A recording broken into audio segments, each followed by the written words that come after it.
estes espazos, porque tamén moitas veces aquí falamos que todas as tarefas duras que antes se tiñan que facer, como lavar co frío nestes lugares, pois levábanse mellor porque se facían así en comunidade, non? Exactamente, porque esa recuperación de espazos que son sitios de cultura, non? Está aí o xerme da cultura galega tamén, son puntos nos que se comparten historias, non? Como dicía Bernardo, iso é moi importante, porque agora non temos case tempo de compartir esas historias, ou a facemos a través das redes sociais mesmo, non?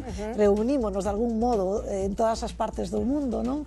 Para contar historias, ou tamén cando vemos a tele escoitamos historias, pero bueno, acudir a estos puntos, recuperalos, non, Patricia? A min xusto pasábame outro día, estaba recordando, pois a fin de semana pasada, que iba paseando coa miña tía por unha aldea de Rois, que se chama Xiaxe, unha aldea moi pequeniña, moi bonita, e iba coa miña tía, iba cos meus fillos pequenos. E pararon os nenos ao lado dun lavadoiro que les teñen, ademais, ali moi ben conservado e moi bonito, moi grande, ademais moi chamativo. E claro, os meus fillos din, que é isto? Claro, nunca viran ningún. Entonces eu expliqueilles, digo, pois aquí cando non había lavadoras nas casas, que foi hasta fai moi pouquiño, pois a xente viña aquí a lavar a roupa.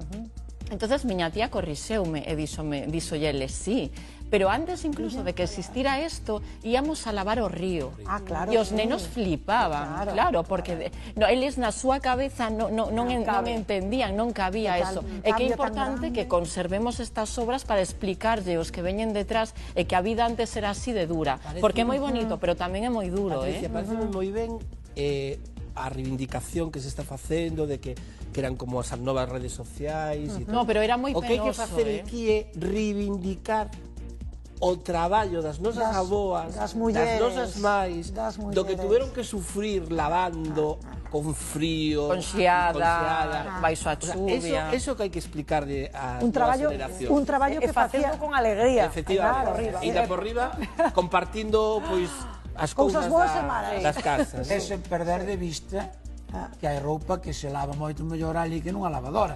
Cando hai que frotar... Seguro que moitas aboas, sobre todo, manteñen. Evidentemente, eu creo que hai trucos para quitar manchas da roupa que son dali de lavadora. Tiñan as nosas aboas, e sobre todo xente do rural tamén, que a nosa xeración non é capaz. Sen dúbida, completamente de acordo.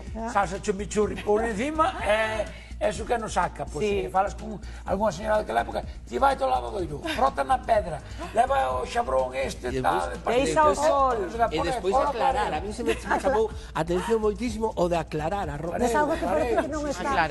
Outro día vin en Belesar unha alfombra ali colocada en Baiona, unha alfombra nun lavadoiro dunha muller que estaba aí a darlle. Maravilloso, lembrar estas historias, reivindicar, claro que sí, as nosas mulleres, mañá, por certo, co 8M, e que hoxe celebramos